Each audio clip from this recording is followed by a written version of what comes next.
సజీవుడు మన రక్షకుడు యేసుక్రీస్తు నామంలో మనకందరికి శుభములు. దేవుడు మనల్ని ప్రేమించి ఇచ్చినటువంటి ఈ నూతన దినము కొరకై దేవునికి వందనాలు. ఆత్మ దేవుడు మనల్ని చూస్తున్నటువంటి వాడు, మన హృదయ ఆలోచనలను ఎరిగినటువంటి వాడు, మన మన ప్రతి చర్యను ఎరిగినటువంటి వాడు. మనమందరము యేసుక్రీస్తు నామంలో ఆయన సన్నిధిలో నిలవబడి ఉన్నాము.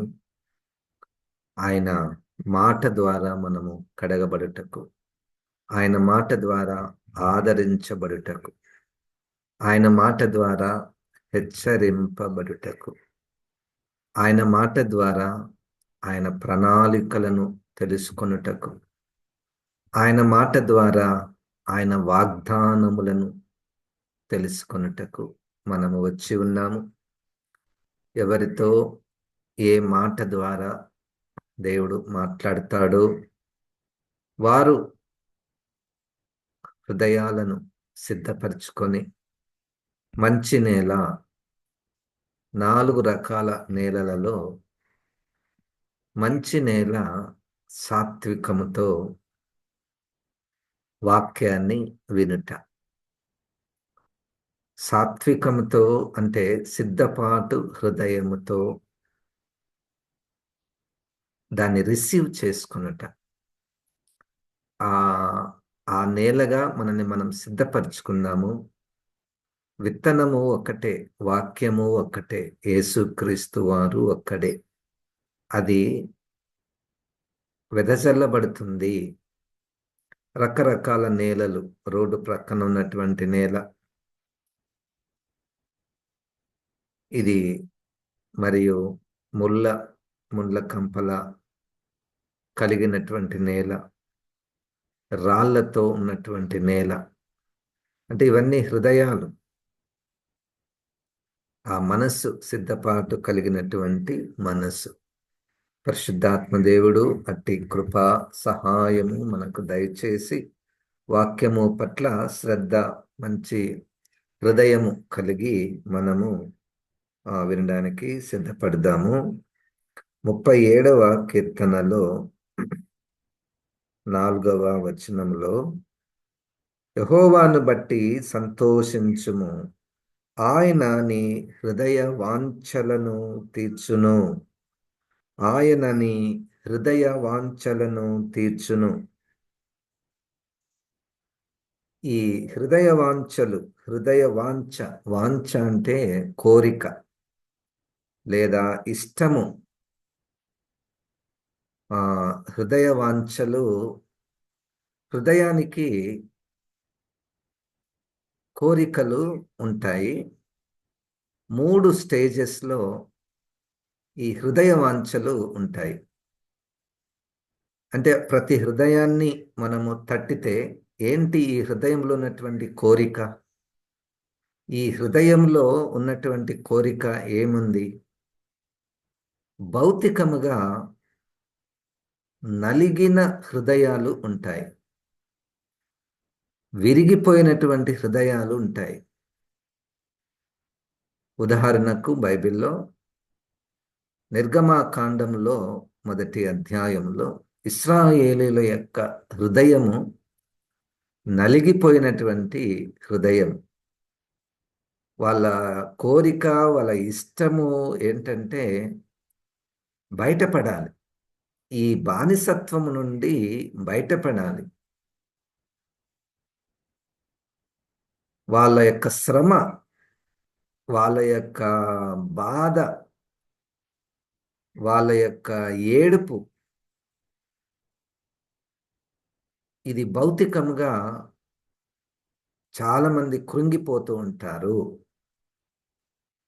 ఇట్టి విషయంలో దేవుని యొక్క ప్రతిస్పందన ఎల్లప్పుడూ పాజిటివ్గానే ఉంటుంది.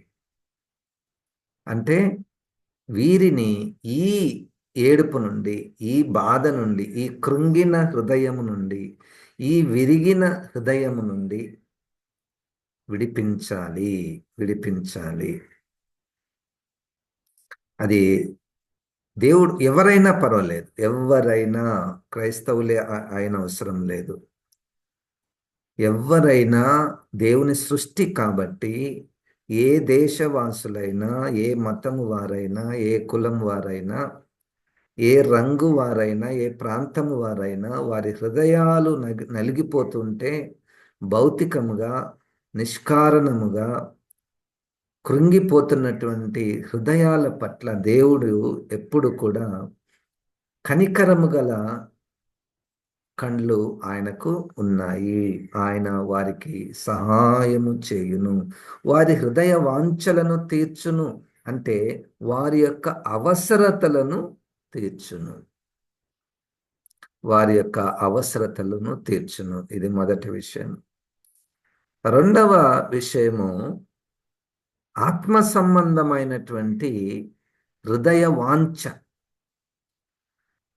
ఆత్మ సంబంధమైనటువంటి హృదయ వాంఛ అంటే, నా కోరిక, నా ఇష్టము, నాకు చాలా అత్యవసరమైనటువంటిది ఏంటంటే, నా అంతరంగములో సత్యము కావాలి. ఇది వ్రాసినటువంటి వ్యక్తి తన హృదయ వాంఛ ఒక 51వ కీర్తనలో, నాకు నా అంతరంగములో సత్యము కావాలి. అంతరంగంలో సత్యము అన్న మాటకు హెబ్రీ పత్రికలో 8వ అధ్యాయములో 16వ వాక్యములో, హెబ్రీ పత్రిక 8వ అధ్యాయము 16వ వచనములో నేను చదువుతున్నాను. ఐఎమ్ సారీ, 10వ వచనంలో, 8:10, ఆ దినములైన తరువాత ఇశ్రాయేలు ఇంటి వారితో నేను చేయబోవు నిబంధన ఏదనగా, వారి మనసులో నా ధర్మ విధులను ఉంచెదను, వారి హృదయముల మీద వాటిని వ్రాయుదును. నేను వారికి దేవుడనయుందును, వారు నాకు ప్రజలయిందురు. వారిలో ఎవడును ప్రభును తెలుసుకుండని తన పట్టణస్థునికైనను తన సహోదరునికైనను ఉపదేశము చేయడు. వారిలో చిన్నలు మొదలుకొని పెద్దల వరకు అందరును నన్ను తెలుసుకొందురు. ఇదే విషయము 10వ అధ్యాయములో కూడా మనము చూస్తాము.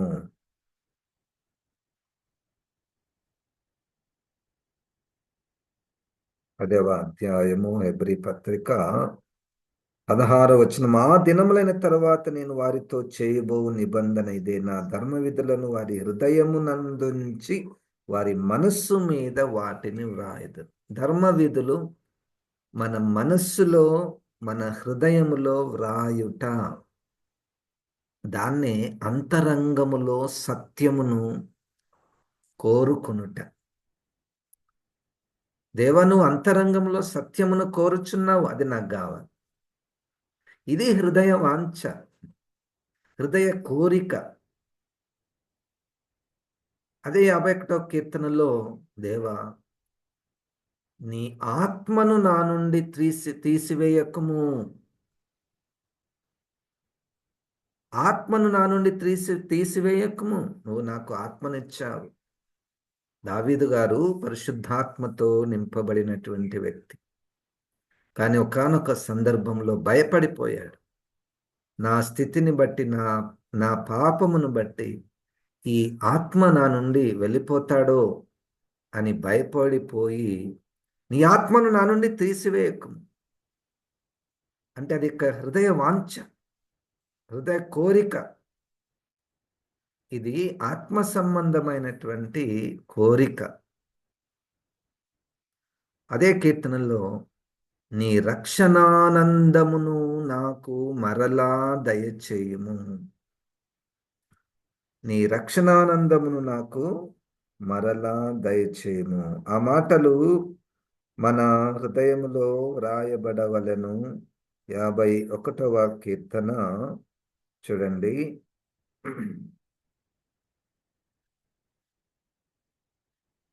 6వ వచనంలో, నీవు అంతరంగములో సత్యము కోరుచున్నావు, ఆంతర్యమున నాకు జ్ఞానము తెలియచేయుదువు.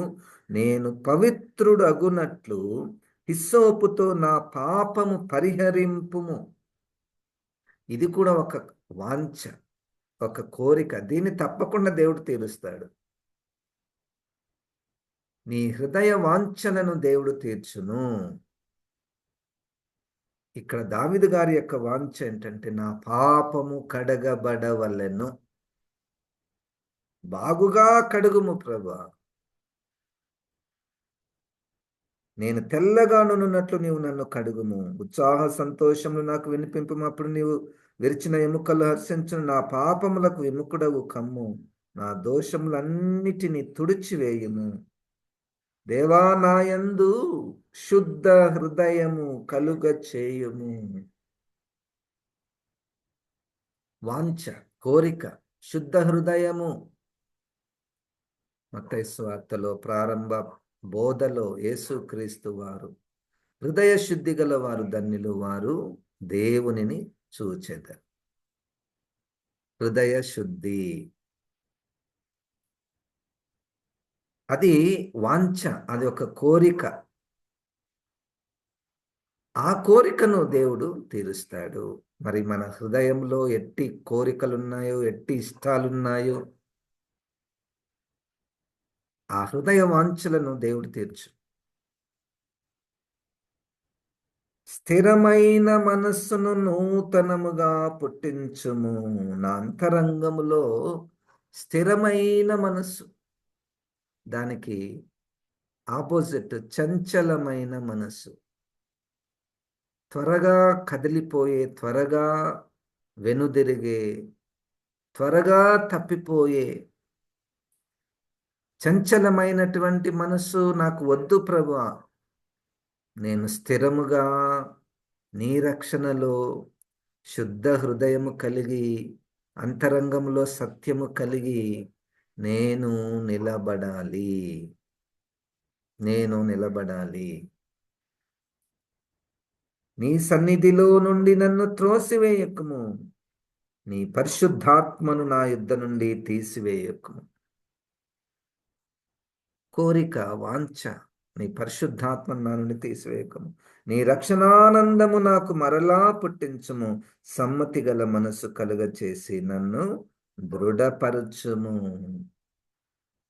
మంచి కోరికలను, మంచి ఆత్మ సంబంధమైనటువంటి ఆశలను యెహోవా తీర్చును. ఈరోజు మనము నన్ను నేను అడుక్కోవచ్చు, ప్రశ్నించుకోవచ్చు. నీ హృదయ వాంఛ ఏంటి? నీ గురి ఏంటి? క్రైస్తవునిగా, క్రైస్తవురాలిగా నీ గురి ఏంటి? గురి ఏంటి? నన్ను నేను ప్రశ్నించుకుంటే నాకు ఏమి బయటపడుతుంది? ఏమి గురి లేదా? ఏ హృదయ వాంఛ లేదా? ఏ పరిపూర్ణతకు ఆశ లేదా? క్రీస్తునకు కలిగిన సంపూర్ణత మనకు కూడా కలిగి ఉండాలన్నటువంటి ఆశ ఏదైనా మనకు కనబడుతుందా? క్రీస్తునకు కలిగినటువంటి సంపూర్ణత,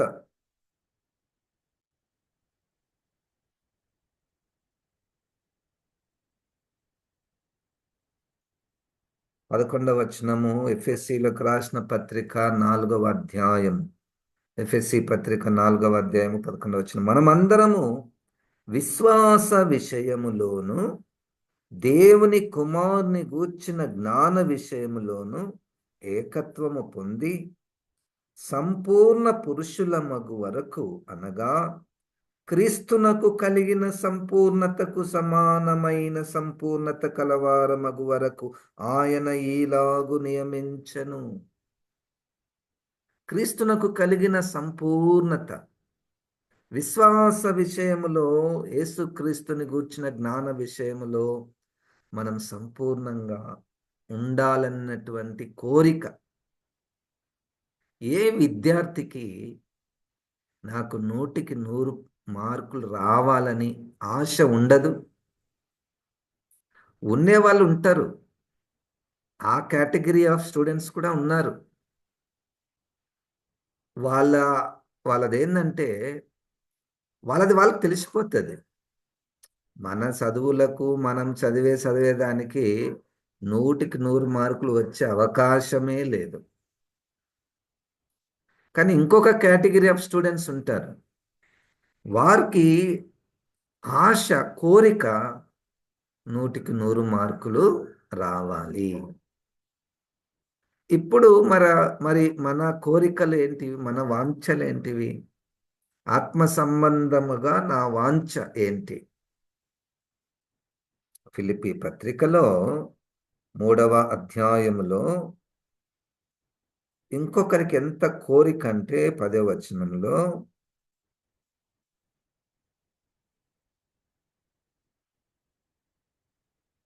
8 నుండి, నిశ్చయముగా నా ప్రభువైన యేసు క్రీస్తుని గూర్చిన అతి శ్రేష్టమైన జ్ఞానము నిమిత్తమై సమస్తమును నష్టముగా ఎంచుకొనుచున్నాను.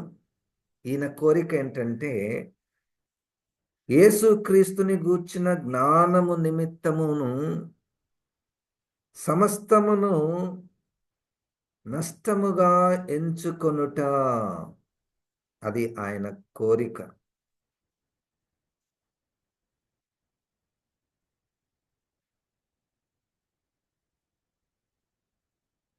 క్రీస్తుని గూర్చిన అతి శ్రేష్టమైన జ్ఞానము నిమిత్తము, క్రీస్తుని గూర్చిన అతి శ్రేష్టమైన జ్ఞానము నిమిత్తము సమస్తమును నష్టముగా ఎంచుకొనుచున్నాను. సమస్తమును నష్టముగా ఎంచుకొనుచున్నాను. ప్రభువా గురియోద్దాకే పరుగెత్తుచున్నాను నేను. ఏం గురి ఉంది నీకు? క్రీస్తుని గూర్చిన అతి శ్రేష్టమైన జ్ఞానమును నేను సంపాదించుకోవాలి. 9వ వచనములో, క్రీస్తును సంపాదించుకొని ధర్మశాస్త్ర మూలమైన నా నీతిని కాక క్రీస్తునందలి విశ్వాసము వలననైన నీతి అనగా విశ్వాసమును బట్టి దేవుడు అనుగ్రహించు నీతి గలవాడనై ఆనయందు అగుపడు నిమిత్తమును. ఇప్పటి వరకు క్రైస్తవులుగా మీరు ఎంత సంపాదించారు? ఏం సంపాదించుకున్నారండి? మీ సంపాదన ఎంత? పర్వాలేదండి, నేను నా కుటుంబము క్షేమముగా సుఖముగా ఉండడానికి దేవుడు మాకు సంపాదన ఇచ్చాడు, ఆస్తి ఇచ్చాడు, కావలసినంత భోజనాన్ని ఇచ్చాడు, ఇల్లునిచ్చాడు, భౌతికమైనటువంటివన్నీ ఇచ్చాడు. దేవునికి వందనాలు, దానిలో తప్పు లేదు. ఇంకా ఏముంది? ఇంకా ఏం సంపాదించావంటే ఈయన అంటాడు, నేను క్రీస్తును సంపాదించుకున్నాను. హల్లెలూయా. ఇన్ని సంవత్సరాలు మీరు సేవలో ఉన్నారు, ఏం సంపాదించారండి? ఎంత ఎంత కూడబెట్టుకున్నారు? క్రీస్తుని గురించి బోధిస్తూ, క్రీస్తుని గురించి పాడుతూ, క్రీస్తు పేరు చెప్పి జీవిస్తూ ఏం సంపాదించారు మీరు? మన కోరిక, ఆశ క్రీస్తును సంపాదించుకొనుట అంటే అర్థం ఏంటి? అదే గాలిలో ఉన్నటువంటి మాటన? క్రీస్తుని ఎట్లా సంపాదించుకోవాలండి? క్రీస్తుని ఎట్లా సంపాదించుకోవాలి? మా సంపద, మా బలము, మా ప్రొటెక్షన్ యేసుక్రీస్తు. సమాధానకర్త యేసుక్రీస్తు, విశ్వాసమునకు కర్త యేసుక్రీస్తు, పరిశుద్ధతకు కర్త యేసుక్రీస్తు. మాట నోరు ధరిస్తే యేసుక్రీస్తు. అతిశయించుట క్రీస్తు. నన్ను బట్టి నేను అతిశయించుట ఏంది? అది పెంటతో సమానము. నేనేమైనా ఉన్నాను అనుకుంటే అది పెంటతో సమానము. నేను ధర్మశాస్త్రాన్ని ఒక పరిసయ్యుడుగా ఆచరిస్తున్నాను అంటే నా భక్తి అంతా కూడా నేను నా సున్నతి విషయంలో కానీ నా నా నా ధర్మశాస్త్ర విషయంలో కానీ నా గోత్రము విషయంలో కానీ ఏదైనా మాట్లాడితే లేదు లేదు లేదు. ఇదిగో ఇక్కడ ఒక ఆయన ఉన్నాడు, ఇక్కడ యేసుక్రీస్తు ఉన్నాడండి. ఆయనను బట్టి నేను ఆయనను బట్టి అతిశయిస్తున్నాను. దేవుని స్తోత్రం. అది కోరిక అంటే టాప్ లెవెల్ కోరిక. బ్రతికితే బ్రతికితే క్రీస్తు వలె బ్రతకాలి. హల్లెలూయా. బ్రతికితే క్రీస్తు వలె బ్రతకాలి అన్న ఆశ, అన్న హృదయ వాంఛ తప్పకుండా దేవుడు తీరుస్తాడు. క్రీస్తుని సంపాదించుకొని తన పునరుద్ధాన బలమును, క్రీస్తుని సంపాదించుకొని తన పునరుద్ధాన బలమును ఎరిగి ఆయన శ్రమలలో పాలివాడనగుదున్. ఎరిగి ఆయన శ్రమలలో పాలివాడనగుదున్. క్రీస్తుని సంపాదించుకోవాలంటే ఒక మంచి సూత్రం ఉంది.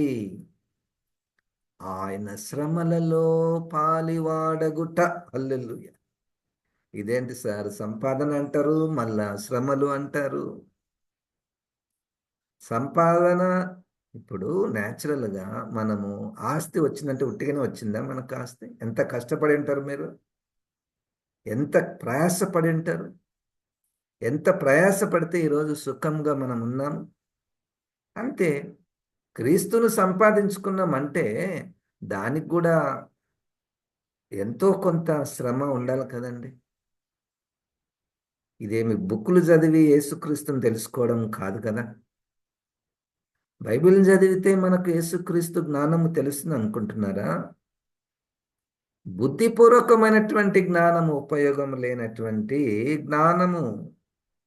ఇది ఆత్మ సంబంధమైనటువంటిది. హృదయములో క్రీస్తు గురించి రాయబడుట. క్రీస్తును గురించి నేను చెప్తానేమో కానీ క్రీస్తును నేను రుచి చూచుట, క్రీస్తుని నేను పానము చేయుట, అది జరగాలి. దేవునికి స్తోత్రం. ఇదే ఫిలిప్పీ పత్రికలో ఏ విధము చేతనైనను 10వ వచనంలో, ఏ విధం చేతనైనను, ఎంత కష్టమైనా సరే ఇది చేయాలి. నాకు ఈ ఆస్తి కొరకు నేను ఎంత కష్టమైన పడతా, 24 గంటలు పనైనా నేను చేస్తా. నాకు ఇది కావాలి, డబ్బు కావాలి, లేకపోతే ఈ ఈ ఎగ్జామ్ నేను పాస్ కావాలి, 24 గంటలైనా నేను కష్టపడతా. మంచిది, మంచిది. అది ఆ గురి, ఆ పట్టుదల భౌతికమైనటువంటి విషయాలకు మంచిది. ఇప్పుడు క్రైస్తవులంగా ఆత్మ సంబంధమైనటువంటి విషయాలలో మనం ఎంత కష్టపడుతున్నాము. ఏ విధము చేతనైనను మృతులలో నుండి నాకు పునరుద్ధానము కలగవలనని, ఇది హృదయ వాంఛ. 9వ అధ్యాయం 27వ వచనము, 1 కొరింథీయులకు రాసిన పత్రికలో, ఇంతమందికి నేను బోధించాను, ఇంతమందికి సువార్త చెప్పాను, ఇంతమందికి యేసుక్రీస్తు గురించి చెప్పాను, ఇన్ని సంఘాలు కట్టాను, చివరికి నేను తప్పిపోతే, నేను భ్రష్టుడనైపోదునేమో అని నా శరీరమును నేను నలగగొట్టుకొనుచున్నాను. పునరుద్ధానమును కలగవలనని ఆయన మరణ విషయంలో సమాన అనుభవము కలవాడనై ఆయనను, ఆయన పునరుద్ధాన బలమును ఎరుగు నిమిత్తమును, ఆయన శ్రమలలో పాలివాడనగుట ఎట్టితో ఎరుగు నిమిత్తమును సమస్తమును నష్టపరుచుకొని వాటిని పెంటతో సమానంగా ఎంచుకొనుచున్నాను. ఇది హృదయ వాంఛ అంటే. పునరుద్ధాన బలమును ఎరుగు నిమిత్తము యేసుక్రీస్తు శిలువ శ్రమలలో పాలివాడనగుట నా కోరికండి. నా హృదయ వాంఛ యేసుక్రీస్తు శిలువ శ్రమలలో పాలివాడనగుట. తన పునరుద్ధాన బలమును ఎరుగు నిమిత్తము ఆయన శ్రమలలో పాలివాడనగుతాను.